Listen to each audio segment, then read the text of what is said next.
الحمد لله رب العالمين والصلاة والسلام على سيد الأنبياء والمرسلين وعلى آله وأصحابه أجمعين أما بعد۔ اللہ تعالی نے اس دنیا کا نظام کچھ ایسے بنایا ہے کہ دونوں طرح کی حالتیں رکھتی ہیں۔ کچھ لوگ امارت کے ساتھ زندگی بسر کرتے ہیں اور کچھ لوگ غربت کے ساتھ زندگی بسر کرتے ہیں۔ کئی افراد ایسے ہیں جن کو دنیا کی ہر طرح کی نعمتیں میسر ہیں اور کچھ لوگ ایسے بھی ہیں جن کے پاس ضروریات زندگی بھی پوری نہیں ہے، اور اللہ تعالی کو خود اتنا نظام مطلوب ہو ایسے نہیں ہے۔ اس بات کے شواہد تو ملتے ہیں، اور خود قرآن کریم میں بھی یہ آتا ہے کہ اللہ نے کم اور زیادہ کا فرق رکھا ہے تاکہ لوگ کچھ لوگوں سے کام لے سکیں۔ اگر دنیا کے ہر فرد کو اللہ تعالی برابر کر دیتا اور اتنی ہی نعمتیں دے دیتا جتنی کہ وہ اپنے بعض بندوں کو عنایت فرماتا ہے تو دنیا کا نظام نہ چلتا۔ انسانوں کے لیے کوئی آدمی نہ بیج بوتا اور نہ فصلیں پیدا ہوتی، اور اسی طرح روٹی کھانے والے تو ہوتے لیکن روٹی لگانے والا نہ ہوتا، اور لوگ تمنا کرتے کہ مکانات بنے لیکن لوگوں کو مکان بنا کر دینے کے لیے کوئی نہ ہوتا۔ اگر اللہ کی طرف سے نظام ایسا کر دیا جاتا کہ سب کو دولت کے اعتبار سے یکساں رکھا جائے، اس لیے اللہ نے غربت اور عمارت کا فرق رکھا۔ لیکن اللہ کے ہاں یہ مطلوب ہو کہ انسانوں کا ایک طبقہ اتنا پس جائے کہ ان کے پاس ضروریات زندگی بھی نہ ہوں، اور دوسرا طبقہ اتنا متمول ہو جائے کہ وہ اس پیسے کی بنیاد پر اللہ کی جی بھر کر نافرمانی کرے۔ اللہ کے ہاں یہ مطلوب نہیں ہے۔ دولت کی نامنصفانہ تقسیم نے انسانی معاشرے کو ایسا بنا دیا ہے، اور پھر اس معاشرے میں اس کی وجہ سے جو تباہیاں آتی ہیں وہ بہت زیادہ ہیں۔ لوگوں کے آپس کے تفرقے اور حکمرانوں کا عوام کی حالت پر توجہ نہ کرنا، اور دولت کا اور اقتصادیات کا نظام صحیح طور پر مرتب نہ ہونا، اس کی وجہ سے کچھ لوگ ایسے ہیں جو شدید غریب ہو جاتے ہیں، حتیٰ کہ کفر تک پہنچ جاتے ہیں۔ اور اس سب میں یہ سمجھتے رہنا کہ اللہ نے یوں ہی چاہا ہے، یہ غلط باتیں ہیں۔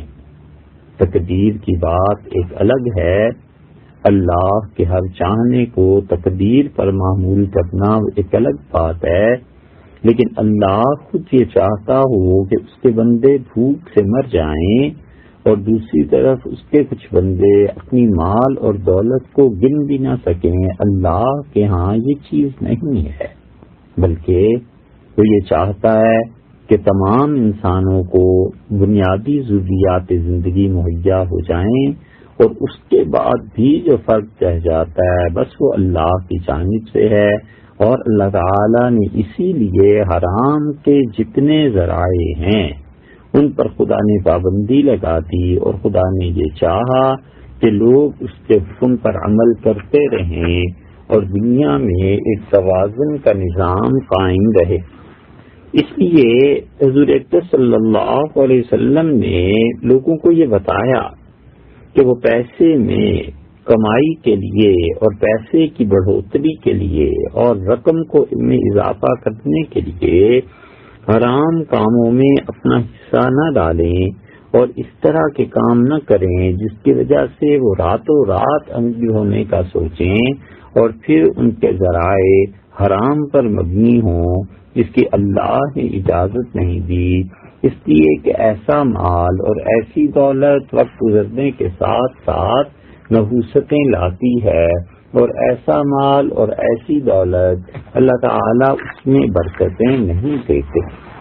حضرت ابو ہریرہ رضی اللہ عنہ کی روایت مسند احمد میں آتی ہے کہ حضور اقدس صلی اللہ علیہ وسلم نے فرمایا اللہ کی قسم جس کے قبضے میں میری جان ہے، تم میں سے ایک آدمی ایک اوزار لے لے، کلہاڑی لے لے، پھاوڑا لے لے، کوئی اس قسم کی چیز لے لے اور اس کو لے کر وہ پہاڑ پر چلا جائے اور پہاڑ سے لکڑی کو کاٹے، اپنی پیٹھ پر اٹھائے اور بازار میں لا کر بیچ دے، فیاکلو اس میں سے کھائے، ضروریات زندگی پوری کرے، خیر اللہ من ان یسأل الناس، اس کے لیے جو زیادہ اچھا ہے بجائے اس کے کہ اپنی ضروریات زندگی پورے کرنے کے لیے وہ لوگوں کے سامنے ہاتھ پھیلائے۔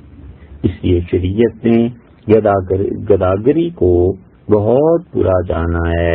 رسول اللہ صلی اللہ علیہ وسلم نے شدت سے منع فرمایا کہ کوئی بھی آدمی ہاتھ نہ پھیلائے، اور اسے چاہیے کہ اللہ نے جو ذرائع اسے کمائی کے دیے، صحت دی ہے، طاقت دی ہے، یہ سب چیزیں اللہ نے دی ہیں، ان چیزوں میں وہ محنت کرے اور اس کے ذریعے سے جو کچھ وہ کما سکتا ہے وہ کمائے اور کھائے۔ اسی لیے حضور اقدس صلی اللہ علیہ وسلم کے دور میں ایسے لوگ تھے جو مانگتے تھے اور ایسے لوگ تھے جو ہاتھ پھیلاتے تھے، تو حضور اقدس صلی اللہ علیہ وسلم نے اس چیز کو برا جانا اور امت کو بھی منع فرما دیا، اور آپ کے سامنے لوگ آتے تھے اور ایسی باتیں کرتے تھے تو آپ انہیں منع کرتے تھے اور اللہ پر بھروسے کی بھی تلقین کرتے تھے اور کسب کی بھی تلقین کرتے تھے کہ کوئی آدمی کسب سے کمائے اور کھائے۔ کسب کا مطلب یہ ہے کہ وہ آدمی کام کرے، محنت کرے اور جو کچھ اللہ نے اس کے لیے اسباب، وسائل اور ذرائع رکھے ہیں ان ذرائع سے وہ حلال کا رزق لے اور اللہ کی راہ میں اگر ممکن ہو تو خرچ کرے، نہیں خرچ کر سکتا اپنے گھر والوں کو خرچ کرے۔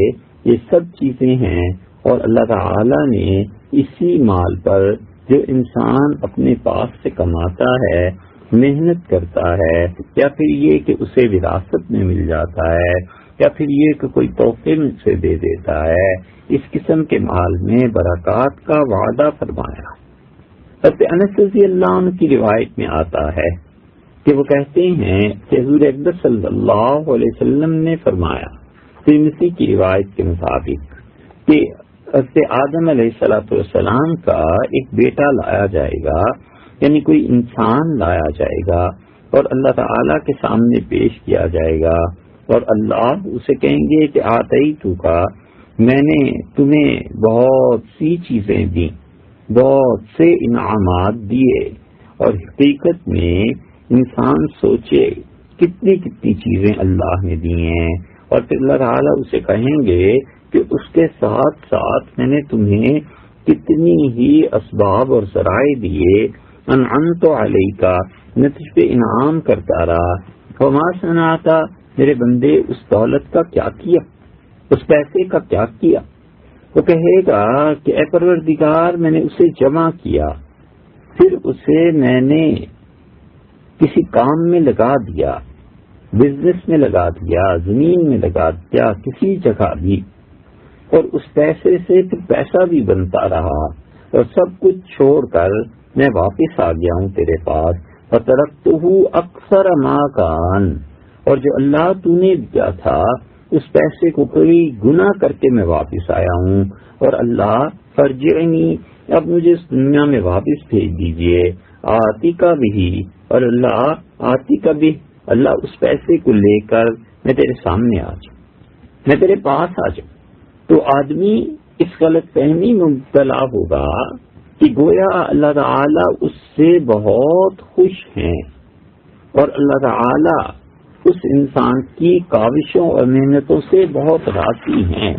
اس لیے جتنے بھی لوگ اس چکر میں پڑے رہتے ہیں کہ پیسہ دن دگنی اور رات دگنی ترقی کر جائے، انہیں چاہیے کہ اپنی حدود کے اندر رہ کر یہ کام کریں، اللہ اس میں برکت بھی دے گا اور قیامت کے دن لوگوں سے حساب بھی کم لیا جائے گا۔ تو اللہ تعالیٰ سے وہ کہے گا کہ اللہ مجھے بھیج دے، میں وہ مال تیرے سامنے لا لوں تو اللہ تعالیٰ فرمائیں گے ارنی ما قدمت، مجھے تو آج یہ پوچھنا ہے تم سے کہ تم نے زندگی میں میرے پاس کیا چیز بھیجی تھی، بس اتنی بات. وغیرہ رقم اور اس کو ملٹیپلائی کرنا اور اس کو دگنا اور چگنا کرنا اور بہت زیادہ اس میں برکتوں کی باتیں کرنا، اللہ کی طرف سے اگر برکتیں نہ دی جائیں تو پھر کوئی انسان اپنے پاس سے ان برکتوں کو حاصل نہیں کر سکتا. اور اللہ تعالیٰ کسی انسان کو اگر اگر اگر مہربانی اور عنایت سے نہ نوازے تو کسی کی ہمت نہیں ہے کہ انسان اپنے سے تکلیف کو دفع کر سکے. آدمی سوچتا ہے پیسہ اس کے مسائل کا حل ہے، عہدہ اس کے مسائل کا حل ہے، رشتہ داریاں اس کے مسائل کا حل ہیں، فلاں آدمی راضی ہو جائے یہ اس کے مسائل کا حل ہے، اور فلاں آدمی ناراض ہے اس وجہ سے میرے مسائل بڑھتے جا رہے ہیں. حقیقت یہ ہے کہ ان چیزوں میں سے کوئی بھی چیز ایسی نہیں ہے جو انسانوں کے مسائل کو کم کرے یا انہیں بڑھا دے. حقیقت میں مسائل کا حل اللہ کی خوشی میں ہے کہ اللہ جس سے راضی ہوتا ہے اس انسان کے دل کے سکون کو نہیں چھینتا، اور دل کا سکون برابر قائم رہتا ہے. اور اللہ تعالیٰ جب کسی سے ناراض ہوتا ہے تو دل کے سکون بھی چھن جاتے ہیں، اور انسان کو پھر دل کا سکون اللہ کے علاوہ کوئی نہیں دے سکتا. لہذا آدمی جتنی بھی اللہ کے علاوہ چیزیں ہیں ان سے اپنے دل کی امید اور خوف دونوں کو توڑ لے. کائنات میں کوئی ایسا نہیں ہونا چاہیے جس کے متعلق یہ ڈر لگے کہ یہ نہ رہا تو پھر کیا بنے. فرد اس کمزوری میں مبتلا ہوتا ہے کہ اگر والد نہ رہے تو گھر کا کیا بنے گا، اگر بڑا بھائی نہ رہا تو گھر کا کیا بنے گا، والدہ نہ رہی تو گھر کا کیا بنے گا.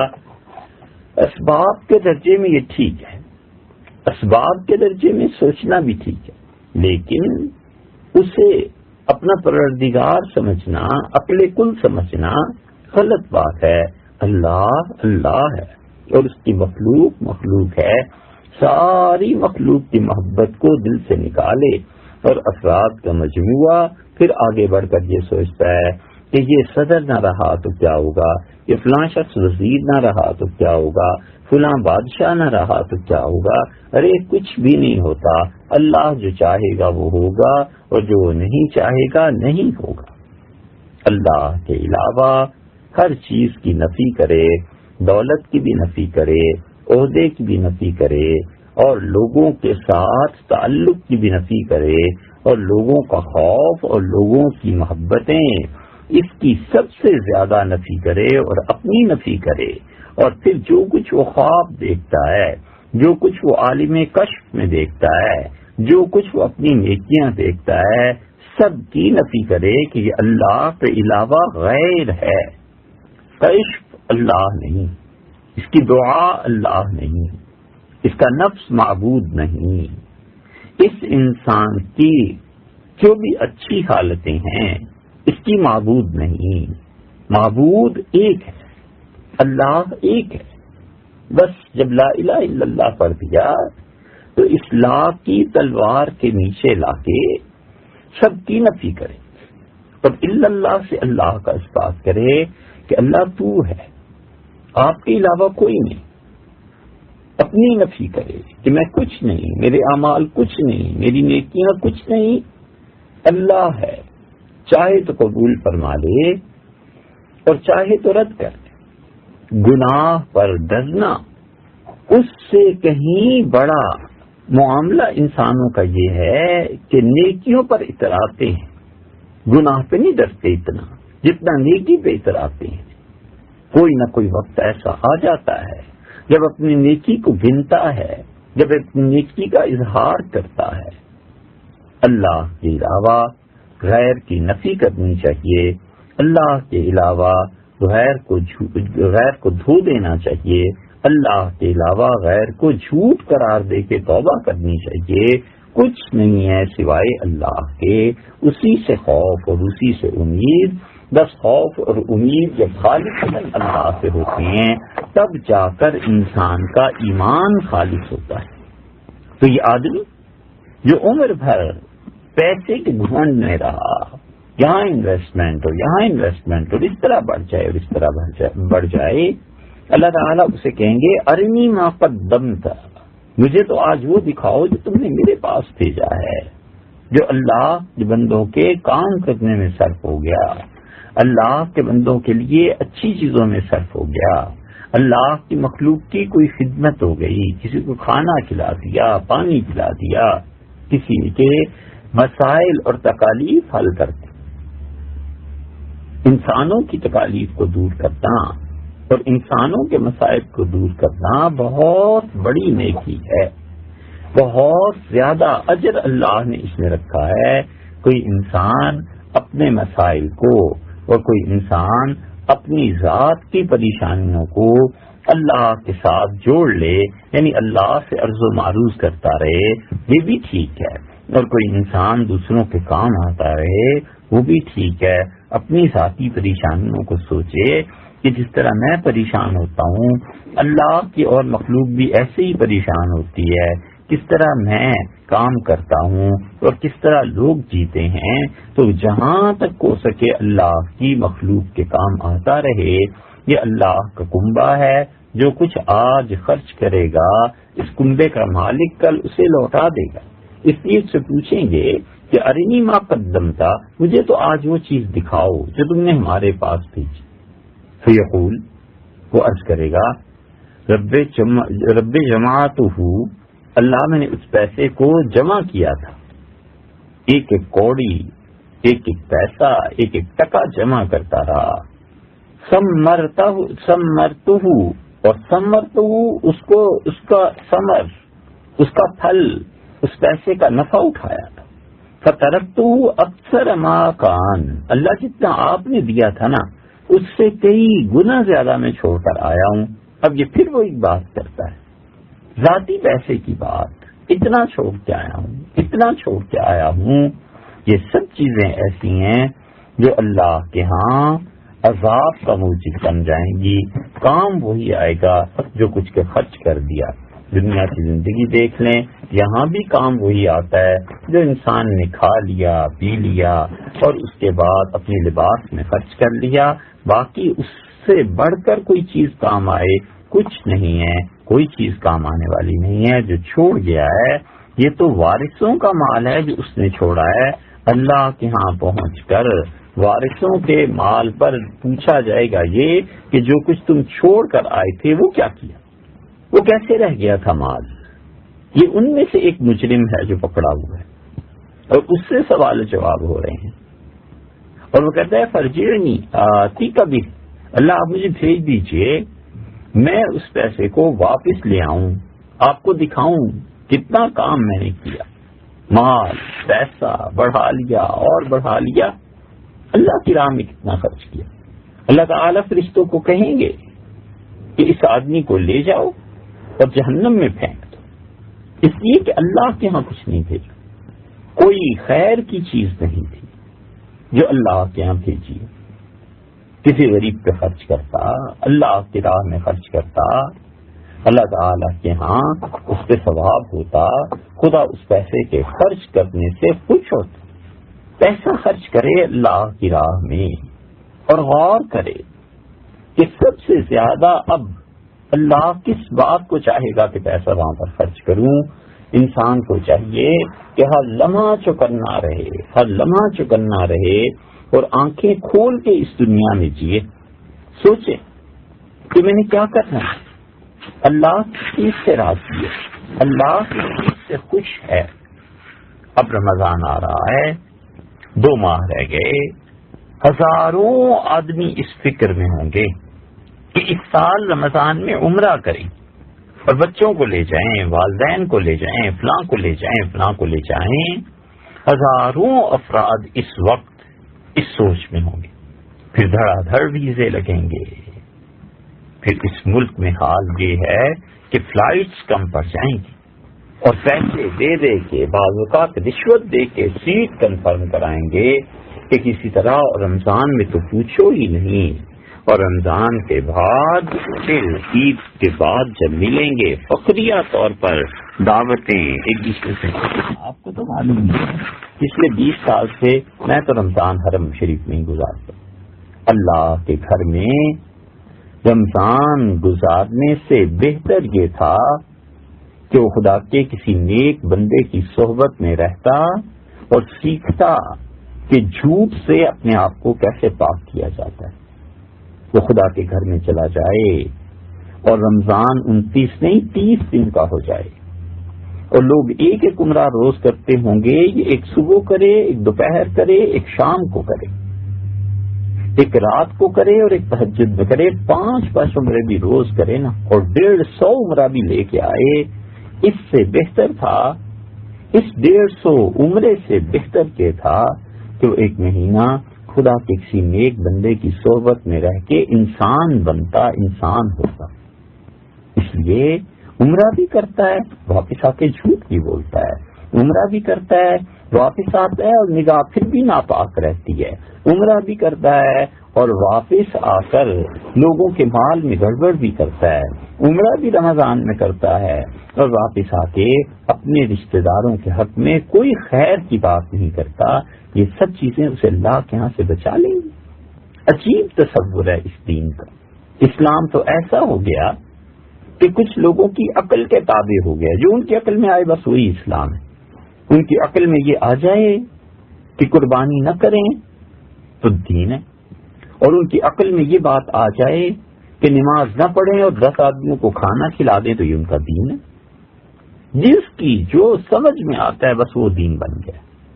ایک یہ مصیبت، اور ایک یہ مصیبت کہ جو سامنے مفاد ہے نا فی الحال اس کو دین بنا لو اور جو چاہو فتویٰ دے دو.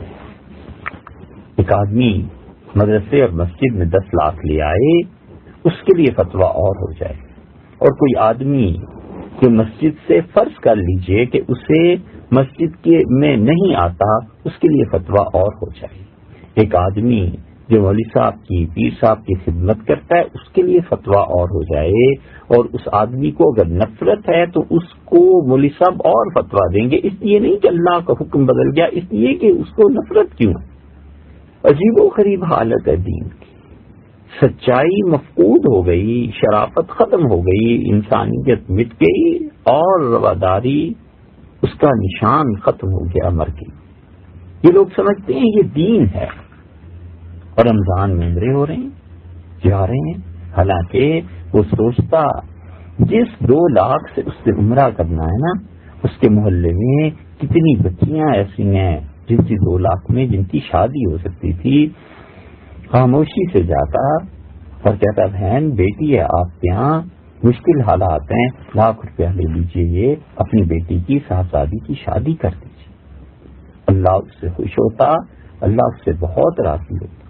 روز محلے میں آتے جاتے دیکھتا ہے کہ لڑکے کھڑے ہیں، گپے ہانک رہے ہیں. پوچھتا نہیں کہ بھی کیا کرتے ہو بچوں، کیوں کھڑے ہوتے ہو؟ کل کو میرا بیٹا بھی اسی گلی میں کھیلتا ہے، یہی رہتا ہے، تمہارا دوست ہے، خراب نہ ہو جائے. پتہ ہے کہ بے روزگار ہیں، بجائے عمرے پہ رمضان میں جانے کے بچے کو 2 لاکھ سے کاروبار کراتا، ریڑھی لگا دیتا کہ بیٹے یہ ریڑھی لگا کے دے رہا ہوں، اس پہ پھل بیچو، اپنے گھر کا گزارا کرو، خرچہ چلاؤ. اور یہاں دیکھو کبھی بھی اس طرح محلے میں کھڑے ہو کے باتیں نہ کرو، یہ نہ کرو. اخلاق اور ادب کی تربیت کرتا. اللہ اس سے کہیں زیادہ خوش ہوتا بجائے اس کے کہ رمضان میں وہ 150 عمرے کا رہتا. کتنی عورتیں، شوہر کا انتقال ہو گیا اور وہ اجڑ کے گھر آ گئی، اس کو کیوں نہیں پیسے دیتے؟ ہمارے ملک میں آئے دن دھماکے ہوتے ہیں اور ان دھماکوں میں کتنے ہی بے گناہ شہری مارے جاتے ہیں. کتنے ہی لوگ ہیں جو مارے جاتے ہیں بیچارے، کتنے ہی لوگ ہیں جو شہید ہو جاتے ہیں. کبھی غور کیا کہ ان شہداء کی کوئی فہرست کیوں چلے جائیں؟ پشاور میں، لاہور میں ان دھماکوں میں کون کون شہید ہو گیا؟ اچھا یہ ہیں، یہ ان کے بچے ہیں، یہ عورتیں بیوہ ہیں، اچھا بھائی جو کچھ بھی ہوا ہمیں اس سے بحث نہیں، اپنے بچوں کو کسی اسکول میں مدرسے میں داخل کیجیے، پیسے میں ہر مہینے بھیجتا رہوں گا، اللہ اس کے 150 عمروں سے کہیں زیادہ اس سے خوش ہوتا کہ اس نے حضور صلی اللہ علیہ وسلم کی امت کے کچھ بچوں کو پڑھا دیا، اس نے اللہ کی مخلوق میں کسی عورت کے لیے بوجھ کم کر دیا، اس آدمی نے اللہ کی مخلوق میں ایک بیوہ عورت کو آرام سے سونے کا موقع دے دیا، اور اس آدمی نے چند بچوں کے سر پہ ہاتھ رکھا اور اپنی زندگی ان کی خدمت میں گزار دی۔ وہ 2 لاکھ جو ہر سال خرچ کرنے تھے اس سے کہیں زیادہ یہ مستحق تھے۔ یہ ڈر ہے کہ قیامت میں پکڑا نہ جائے اور خدا اس سے پوچھے کہ تمہارے محلے میں کتنے ہی لوگ تھے شادی نہ ہونے کی وجہ سے وہ جن گناہوں میں پڑ گئے تھے، تمہیں اس کا خیال نہیں آیا اور اس کا خیال رہا کہ میرے گھر کی زیارت کرتے رہو، تم اپنے خاندان میں کیا کر رہے تھے؟ سوچے، اپنے خاندان کو سوچے، سب سے پہلے اپنے قرب و جوار، اپنے گھر اور اپنے رشتے داروں کو سوچے، اور جن بچیوں کی شادی نہیں ہو رہی، جن بچوں کی شادی نہیں ہو رہی، جو بے روزگار ہیں ان کی فکر کرے، انہیں پیسے دے کہ کام کرو، شادیاں کرو، پیسے لو، بزنس کرو، اللہ کے لیے کماؤ۔ یہ پیسے کا صحیح مصرف ہے، اور وہ اس مصرف کو غلط طریقے پہ استعمال کر رہا ہے۔ اللہ کے ہاں جا کر اگر پوچھ ہو گئی تو پھر کیا جواب دے گا؟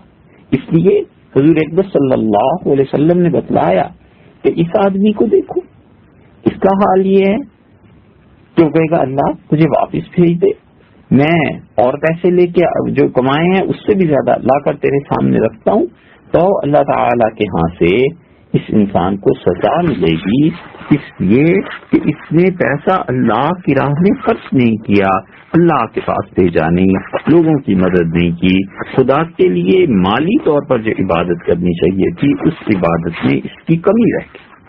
تو وہ جو حضرت ابو ہریرہ رضی اللہ عنہ کی روایت تھی اس میں حضور اکبر صلی اللہ علیہ وسلم نے مثال دی کہ مثلا ایک آدمی کوئی کاٹنے کی چیز لے کے جنگل میں چلا جائے اور لکڑیاں کاٹ لے اور پھر اس کے بعد لکڑیاں اٹھا کر لا کے بازار میں بیچ دے، فرمایا یہ اس سے بہتر ہے کہ وہ لوگوں کے ساتھ سوال کرے۔ اور پھر اس کے آخر پہ یہ جملہ آیا ہے کہ حضور اکبر صلی اللہ علیہ وسلم نے فرمایا اگر وہ آدمی کوئی ایسا ہو جو مٹی سے منہ اپنا بھر لے، مٹی کو منہ میں رکھ لے، یہ اس سے زیادہ اچھا ہے بجائے اس کے کہ وہ کسی ایسی چیز کو اپنے منہ میں رکھے جسے اللہ نے حرام قرار دیا۔ اللہ تعالی نے جن چیزوں کو حرام قرار دیا ہے انہیں زبان پہ رکھنا اللہ نے حرام ہی قرار دیا ہے۔ دونوں قسم کی حرمتیں ہیں، ایک حرام چیز وہ ہے جو اللہ تعالی نے خود حرام قرار دی، مثلاً سور کا گوشت وغیرہ، اور ایک چیز اللہ تعالی نے وہ حرام قرار دی ہے کہ چیز تو حلال ہے لیکن اسے حرام ذرائع سے حاصل کیا گیا ہے۔ اللہ تعالی نے اس کو بھی منع کیا۔ حضور اکبر صلی اللہ علیہ وسلم نے بار بار ان حرام چیزوں کے متعلق کہا کہ دیکھو اس پر گناہ ہے، کئی ذرائع ہیں اس کے کمانے کے اور اس کے آنے کے۔ مثلاً ایک آدمی نے چوری کی اور اب وہ چوری کر کے ایک مال کو بیچتا ہے، یہ بھی حرام ہے۔ ایک آدمی مارکیٹ میں جاتا ہے، وہ دیکھتا ہے کہ بہت خوبصورت گھڑی ہے اور اس کی قیمت پوچھتا ہے۔ ایک آدمی مارکیٹ میں جاتا ہے اور دیکھتا ہے کہ ایک سیل فون ہے، بہت اچھا، بہت خوبصورت ہے، اس کو پسند آتا ہے، اس کی قیمت دریافت کرتا ہے۔ اب جو قیمت بتانے والا ہے اس کو جو اصل اوریجنل مارکیٹ میں قیمت ہے اس سے فرض کیجیے 5,000 کم بتاتا ہے۔ یہ سوچ میں پڑ جاتا ہے کہ بازار میں تو یہ چیز 15,000 کی بک رہی ہے، یہاں سے 10,000 کی مل رہی ہے۔ دکاندار بیٹھا ہوا ہے، آ کے کوئی آدمی کہتا ہے جی میں نے سیل فون آپ کے ہاتھ بیچنا ہے، کتنے کا بیچو گے؟ وہ کہتا ہے جی 5,000 کا بیچتا ہوں۔ اب دکاندار جانتا ہے کہ اس وقت مارکیٹ میں اس کی قیمت کم سے کم بھی 10,000 ہے، یہ 5 میں کیسے بیچ سکتا ہے؟ یا تو یہ بہت مجبور ہے اور یہ چوری کر کے لایا ہے، اور اسے اگر پتہ چل جائے کہ یہ واقعی چوری کر کے لایا ہے اور کسی کا مال ہے اس طرح اسے بیچ رہا ہے تو اس چیز کا خریدنا جائز نہیں، وہ بھی حرام۔ اسی لیے امام بہقی رحمۃ اللہ علیہ اس حدیث کو لائے ہیں کہ حضور اکبر صلی اللہ علیہ وسلم نے فرمایا من اشترى سرقۃ، جس آدمی نے چوری کی کوئی چیز خرید لی، وہ یعلم انہ سرقۃ، اور وہ جانتا ہے کہ چوری کا مال لا کر میرے پاس بیچتا ہے، تو اس آدمی کے گناہ میں یعنی چوری میں اور اس قیمت کے حرام ہونے میں یہ آدمی شامل ہے، دکاندار ہے۔ اور آج کل جو چیزیں زیادہ چوری ہوتی ہیں، چونکہ موبائل فون، سیل فون عام طور پہ چوری ہو رہے ہیں، اس لیے اس کی مثال سمجھنا ذرا آسان ہے۔ اور وہ کسی کو کہتا ہے کہ جو چوری کر لیا کرو میرے ہاں لا کے بیچ دیا کرو، میں تمہیں اچھے پیسے دے دیا کروں گا۔ اب وہ چرا کے دھڑا دھڑ لا رہا ہے، اور کسی اور کے یہاں بیچتا تو 5,000 کا بکتا ہے، یہ کہتا ہے میں 6,000 کا لے لوں گا تم سے، اور اسے پتا ہے کہ ہے 10,000 کی چیز مارکیٹ میں یہ، اور اسے پتا ہے کہ یہ لڑکا چوری کر کے لا رہا ہے، تو اس چوری کے گناہ میں بھی، اور یہ جو 6,000 اسے دے رہا ہے، 6,000 کے گناہ اس کے حرام ہونے میں، دونوں میں حضور اقدس صلی اللہ علیہ وسلم کی عارہا و اسمہا، اس کے گناہ میں بھی اور اس کی مالیت میں بھی، یعنی اس کی رسوائی، اس کا گناہ، اس میں اس کا بھی حصہ شامل ہے۔ اس لیے منع کیا ہے رسول اللہ صلی اللہ علیہ وسلم نے جن چیزوں سے، ان میں ایک بہت بڑی چیز یہ ارشاد فرمائی کہ دیکھو کوئی آدمی جب کسی مجبوری سے اپنی کوئی چیز بیچ رہا ہو تو اس کی مجبوری سے فائدہ اٹھا کر وہ چیز اون پون میں مت خریدو، منع فرمایا۔ یہ الگ بات ہے کہ اگر کوئی خریدے گا تو ہو جائے گی اس کی۔ ایک آدمی کو ضرورت ہے پیسے کی، وہ اپنی زمین 5 کروڑ کی، اسے کہتا ہے 4 کروڑ میں لے لو، 3 کروڑ میں لے لو کیونکہ مجھے مجبوری ہے۔ منع کر دیا رسول اللہ صلی اللہ علیہ وسلم نے کہ نہ، اپنے بھائی کی ویسے کسی طرح سے مدد کر دو، لیکن یہ نہ کرو کہ تم اس کی زمین، اس کی جائیداد، اس کا مکان، اس کی گاڑی اون پون میں خرید لو، یہ نہ کرو۔ اور پھر بتا دیا کہ جس نے ایسے کیا اس انسان کو اس میں برکت نہیں دی جائے گی۔ اب قانونی طور پہ تو ہو جائے گا کہ 4 کروڑ کی کوٹھی تھی، اس سے 3 میں خرید دی، قانونی ہو گیا، کاغذات بن گئے، رہنا بھی جائز ہو گیا، سب کچھ ہو گیا، لیکن اس گھر سے جو برکات حاصل ہونی چاہیے تھی وہ برکتیں حاصل نہیں ہوں گی۔ وجہ اس کی یہ ہے کہ اس انسان نے بہرحال کسی بھی درجے میں اس آدمی کی مجبوری سے فائدہ اٹھایا، تو جو اس کے دل میں حسرت رہ گئی اور اس کے دل میں یہ بات ہوئی کہ اگر یہ مجبوری نہ ہوتی تو بابا میں اپنا یہ گھر کبھی بھی ایسے نہ بیچتا، اس کا ذمہ دار کون؟ معاشرے میں اتنی اخلاقی طور پر بیداری ہونی چاہیے کہ لوگ سمجھیں، سوچیں کہ جو آج اس پہ ہے کل کو مجھ پہ بھی یہی ہو سکتا ہے، جو حال آج اس کا ہے کل کو میرا حال بھی یہی ہو سکتا ہے۔ یہ اپنی فیکٹری بیچ رہا ہے، اپنا گھر بیچ رہا ہے، سونا بیچ رہا ہے کوئی بھی، اور اللہ نے مجھے توفیق دی ہے، کیوں نہ میں اس کی تھوڑی بہت مدد کر دوں، کوئی قرض، کوئی ایسی چیز کر دوں، اور یا یہ کہ اس پر صدقہ کر دوں، اور کل کو معاملہ اور طرح کا ہو جائے گا، اور اس کو منع کروں کہ اپنی جو چیزیں نہ بیچے۔ اسی لیے حضور اقدس صلی اللہ علیہ وسلم نے لوگوں کو بتایا کہ جو اپنے مسلمان بھائی کے کام آتا ہے اس کو اتنا ثواب دیا جاتا ہے، بلکہ ایک حدیث میں آیا ہے، آپ نے فرمایا فرج اللہ عنہ، اللہ تعالیٰ قیامت کی ایک مشکل اس کی ہٹا دے گا جو کسی مسلمان بھائی کے ایک کام آئے گا، جتنا بھی کام آئے گا اتنی ہی زیادہ اپنی آخرت کی سختیوں کو ہٹائے گا۔ وہ قیامت کا دن، قبر کا عذاب، ڈرتے رہنا چاہیے اللہ سے کہ اللہ کے ہاں پہنچ کے ان چیزوں کا سخت حساب ہے، اور خدا کے ہاں پہنچ کے یہ جو حرام کے چسکے لوگوں کو لگے ہوئے ہیں اس کا اللہ کے ہاں بہت بڑا گناہ ہے۔ اور پوچھ تہذیب الاثار میں یہ امام طبری رحمۃ اللہ علیہ روایت لائے، حضور اقدس صلی اللہ علیہ وسلم نے ارشاد فرمایا کہ معراج میں نے دیکھا ایک دسترخوان ہے اور بہت عمدہ بھنا ہوا گوشت اس پہ رکھا ہوا ہے، اور کچھ لوگوں کو بھوک لگتی ہے اور وہ اس پاکیزہ دسترخوان کو چھوڑ کے ایک جگہ سڑا ہوا گوشت ہے اس پہ چلے جاتے ہیں، وہ کھاتے ہیں، پھر انہیں بھوک لگتی ہے پھر وہاں چلے جاتے ہیں۔ بار بار میں دیکھتا رہا تو میں نے جبریل سے پوچھا کہ کیا ہے، مطلب اچھا گوشت کیوں نہیں کھا رہے؟ دیکھتے ہوئے بھی سب کچھ معلوم ہونے کے باوجود اس گندے گوشت کی طرف جا رہے ہیں۔ تو جبریل امین نے کہا کہ اللہ کے رسول یہ وہ لوگ ہیں جن کو سزا ملی ہے اس گوشت کے کھانے کی کہ دنیا میں اپنی بیویوں کو چھوڑ کر دوسری حرام جگہوں پہ جاتے تھے۔ یہ سب چیزیں ایسے ہی، بہت سے گناہ، بہت سی چیزیں ایسی ہیں جو انسان بظاہر سمجھتا ہے وہ چھوٹی ہیں، لیکن قیامت میں اللہ کے ہاں پہنچ کر اس کی پوچھ ہوگی اور خدا کے ہاں جواب دینا پڑے گا۔ مثلا ایک چھوٹی سی مثال اس کی دیکھیں، لیکن ہے بہت اہم چیز۔ ہم سب سوچیں کہ ہم زندگی میں یہ کرتے ہیں یا نہیں کرتے۔ مثال اس اعتبار سے چھوٹی ہے کہ روز پیش آتی ہے، اور اہم اس اعتبار سے ہے کہ ہم اپنی زندگیوں کا بغور جائزہ لیں کہ کہیں ہم اس گناہ میں مبتلا تو نہیں ہیں۔ ایک آدمی کو پتا ہے کہ میں نے دفتر جانا ہے، بزنس پہ جانا ہے، اپنا کام کرنا ہے۔ کوئی کہتا ہے کہ جناب والا آپ جب جائیں گے آفس تو میرا یہ کام کر دیجئے گا، کہتے ہیں جی بالکل ٹھیک ہے کر دوں۔ والدہ کہتی ہیں ذرا مارکیٹ سے بھی ہونا فلاں چیز خرید لانا، اچھا جی خرید لاؤں گا۔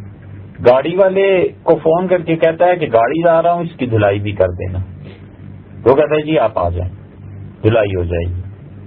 دھلائی کی ذمہ داری بھی لے لی، والدہ کے کام کی ذمہ داری بھی لے لی، کسی اور نے کوئی کام کہا اس کی ذمہ داری بھی لے لی، بیوی بچے ان کی ذمہ داری بھی لے لی، اور کام 5-6 اپنے ذمے لے لیے، 4 کر دیے، 2 کل پہ چلے گئے۔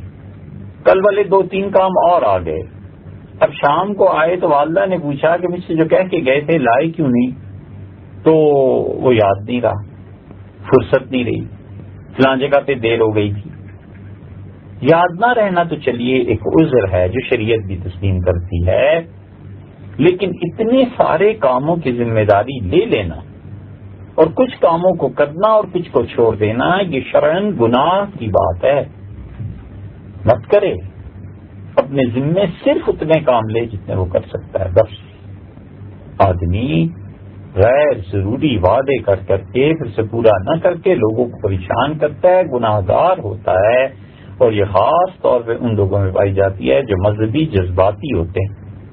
مسجد بن رہی ہے، مسجد والوں نے بلا لیا کہ بھائی صاحب اس میں چندہ ہاں جی دے دیں گے، گھر آئے گھر والے کا کھانا پینا ہاں جی کر لیں گے، کسی نے قرض مانگ دیا جی دے دیں گے، اور پیسے اتنے ہیں نہیں جتنی ذمہ داریاں اس نے اٹھا لی۔ کس شوق میں، کس خوشی میں؟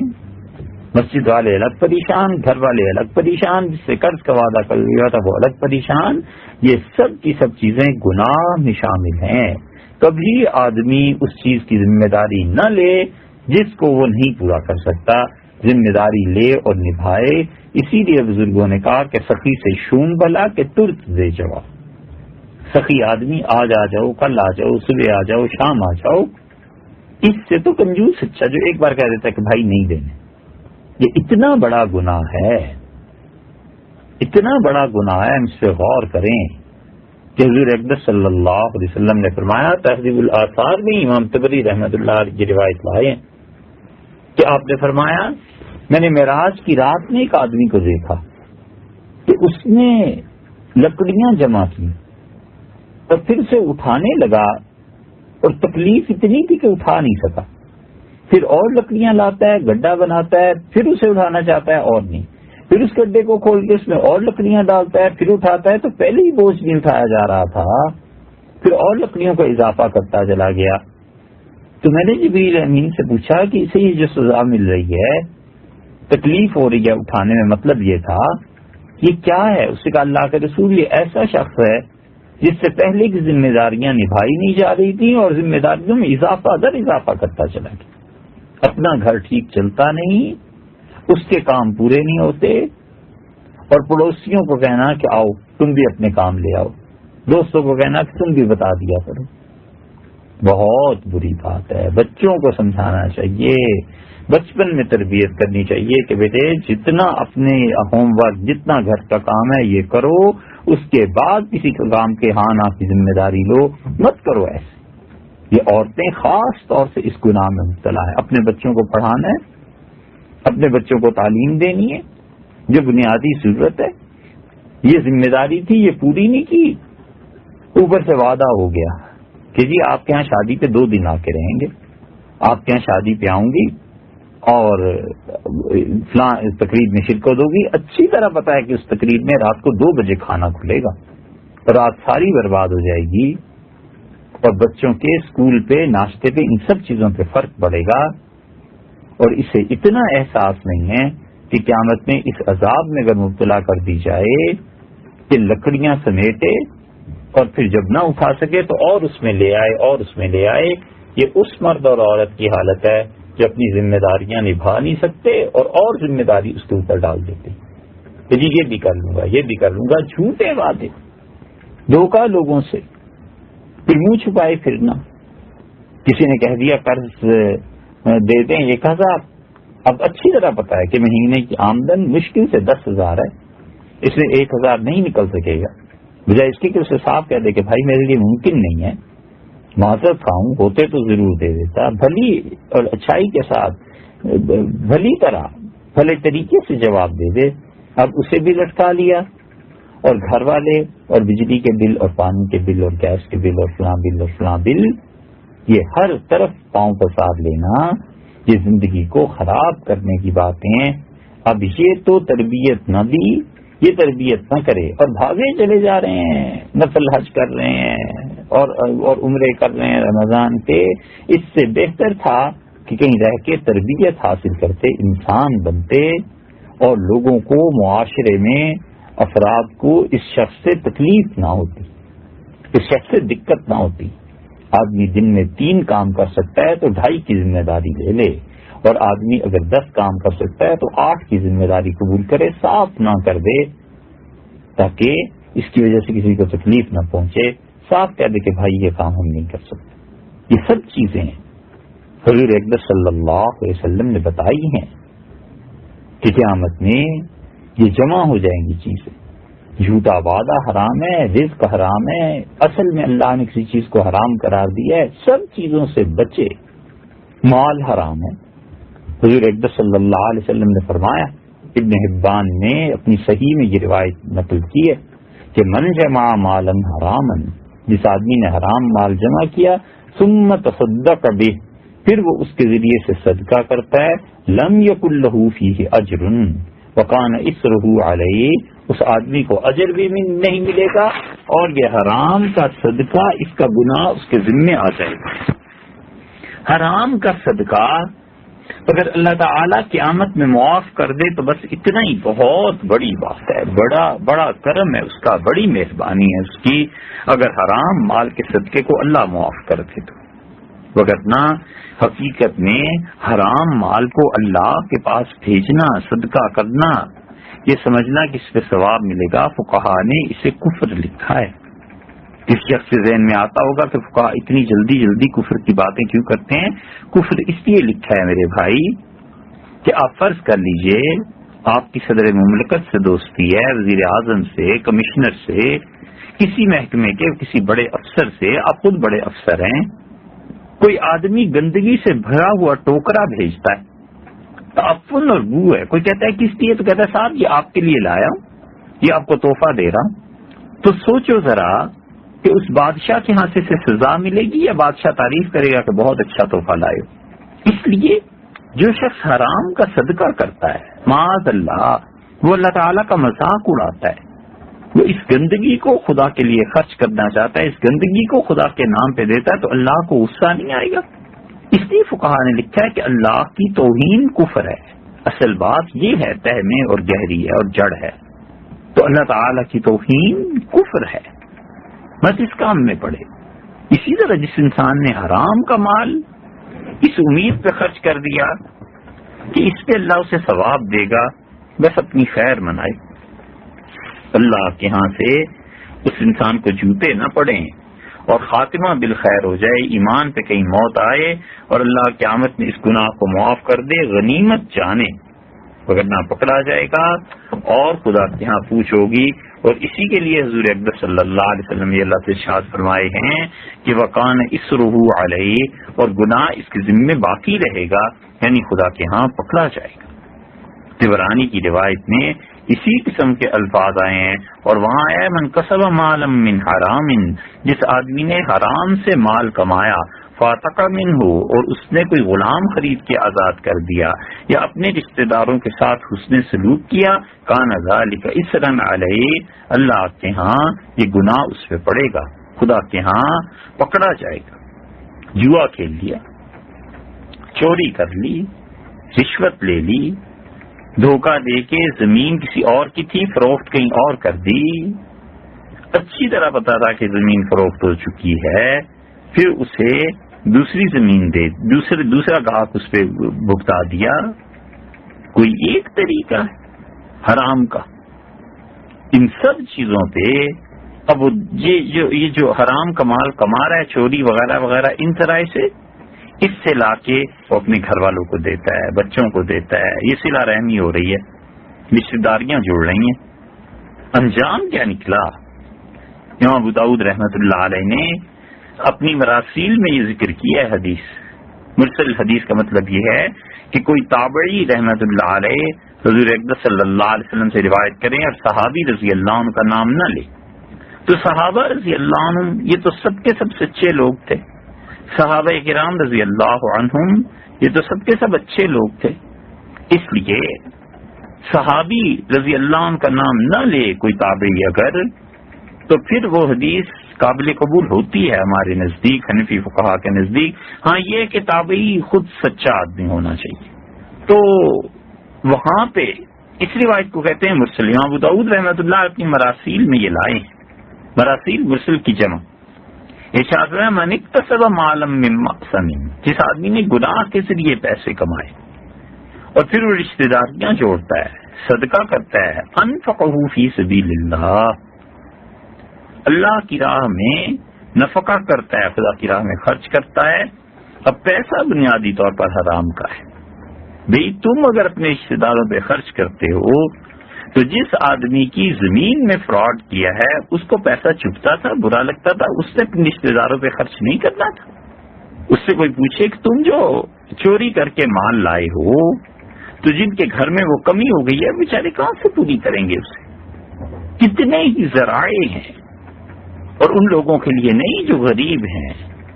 اب جو بات کہتے ہیں یہ تو ہمارے ہاں شاید 1% طبقہ ہو جس پر پوری اترتی ہے، وہ لوگ جن کے بینکس میں کروڑوں اور اربوں روپے پڑے ہیں، اور جب ٹیکس دینے کی باری آئے تو غریب لوگوں کا خون نچوڑو اور یہ جمع کراتے ہیں 5000 ٹیکس ہے، 4000 ٹیکس ہے، 3000 ٹیکس ہے۔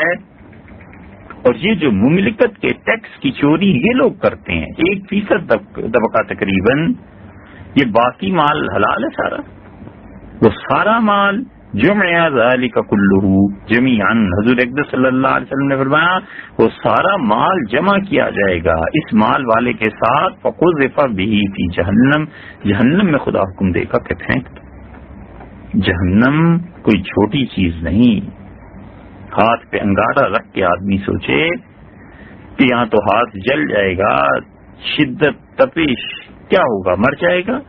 جہنم میں اللہ نے فرمایا لا یموت فیہا ولا یحیا، نہ زندگی رہے گی نہ موت ہوگی۔ اور اللہ نے فرمایا ہے کہ جب ان کی کھال جلے گی تو بدلنا، ہم اسے تبدیل کر دیں گے، ایک کھال جلے گی، گوشت تک آگ پہنچے گی، دوسری کھال چڑھا دی جائے گی، تاکہ بار بار بار بار اسے جہنم کا مزہ چکھے جو دنیا میں کرتا رہا ہے۔ یہ جہنم کوئی معمولی چیز نہیں، اس جہنم کا عذاب، اس جہنم کا دکھ، اس جہنم کی تکالیف کچھ کم نہیں۔ اگر کوئی آدمی اس خوش فہمی میں مبتلا ہے کہ اتنی آسانی سے جان چھٹ جائے گی، تو اتنی آسانی سے جان چھٹنے والی نہیں۔ اللہ نے لوگوں کے لیے جو حرام مال کھاتے ہیں اور جو دوسروں کے مال پر ناجائز قبضے کرتے ہیں اور جو دوسروں کا حق مارتے ہیں، وہ جو جہنم رکھی ہے نا، وہ ساری کی ساری خوش فہمیاں اس کو دیکھ کے نکل جائیں گی۔ حضور اقدس صلی اللہ علیہ وسلم نے کوئی چیز نہیں چھوڑی، سب بتا دیا۔ اللہ تعالی نے قرآن کریم میں سب بتا دیا ہے کہ کیا ہوگا، کس طرح لوگوں کے سر کچلے جائیں گے اور کس طرح لوگوں کو مارا جائے گا۔ نبی کریم صلی اللہ علیہ وسلم ہمیشہ یہ دعا مانگتے رہے کہ وقنا عذاب النار، اے پروردگار جہنم کے عذاب سے بچا۔ اتنا زیادہ اس بات کا خوف تھا کہ حضرت ابو ہریرہ رضی اللہ عنہ کہتے ہیں، بخاری میں آتا ہے کہ جب یہ آیت نازل ہوئی کہ وانذر عشیرتک الاقربین، حضور اقدس صلی اللہ علیہ وسلم فرمایا گیا کہ آپ ڈرائیے اپنے رشتہ داروں کو جو بہت قریبی ہیں۔ تو رسول اللہ صلی اللہ علیہ وسلم نے قریش کو بلایا انہیں جمع کیا اور آپ نے فرمایا بنی کعب ابن لوئی کے بچوں بچاؤ اپنے آپ کو جہنم سے. اور پھر مرہ ابن کعب، یہ قریش کے بڑے بڑے سردار تھے نا کسی زمانے میں، ان کے اولادوں کو کہا، پھر بنو ہاشم کو کہا، پھر عبد المطلب کے اولاد کو کہا، حتیٰ کہ رسول اللہ صلی اللہ علیہ وسلم نے اپنی چھوٹی سی بیٹی فاطمہ رضی اللہ عنہا سے کہا کہ بیٹے اپنے آپ کو جہنم کی آگ سے بچانا، اپنے آپ کو بچاؤ. حضرت نعمان ابن بشیر رضی اللہ عنہ کہتے تھے کہ رسول اللہ صلی اللہ علیہ وسلم نے فرمایا کہ دیکھو انذرتکم النار، انذرتکم النار، میں تمہیں جہنم سے ڈراتا ہوں، میں تمہیں آگ سے ڈراتا ہوں، اپنے آپ کو بچانا. یہاں تک کہ وہ آدمی جو بازار میں کھڑا تھا اس تک بھی آواز پہنچی رسول اللہ صلی اللہ علیہ وسلم کی کہ اپنے آپ کو بچاؤ جہنم سے، اس لیے کہ خدا کا عذاب ہے، اس لیے کہ مرنے کے بعد، آنکھیں بند ہونے کے بعد یہ جو تھوڑا بہت اختیار آ جائے نا یہ سب ختم ہو جائے گا اور اپنے پروردگار کے رحم و کرم پہ پڑا ہوا ہوگا.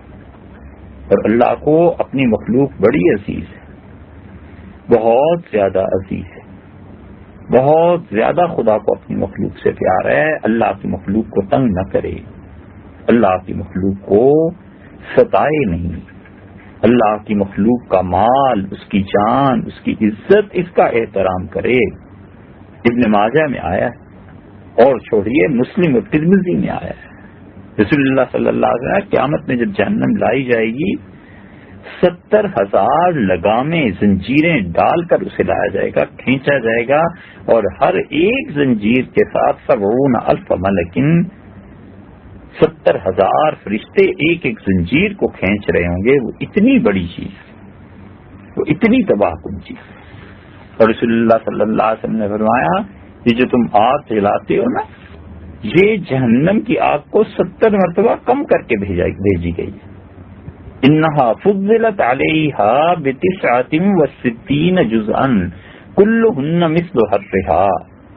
موطا امام مالک وغیرہ میں رحمہ اللہ یہ روایات آئی ہیں کہ اللہ تعالی نے اس آگ کی تپش کے اتنے ہی 69 حصے کم کیے جتنا ایک حصہ اس میں آج تپش ہے، اس کو 70 گنا بڑھا دیں. یہ جہنم ہے. اس لیے نہ کھائے لوگوں کے مال، اجتناب کرے حرام سے، اجتناب کرے ان چیزوں سے، اپنی آخرت خراب کر لے گا. اور مسلمان ان معاملات میں ایسے ہو گئے ہیں جیسے ان کا آخرت پہ ایمان ہی نہیں ہے. کسی سے پوچھو کہ قبر کا عذاب، جنت جہنم، کہتے ہیں ہاں جی بالکل اللہ کیا مرنا ہے، حساب دینا ہے. اور عملی زندگی صبح سے شام اور شام سے صبح تک ایسی ہے جیسے اس شخص کو کبھی ذہن میں آتا ہی نہیں ہے کہ جہنم بھی کوئی چیز ہے اور اللہ کے ہاں پہنچنا بھی ہے اور کیا ہوگا وہاں پر.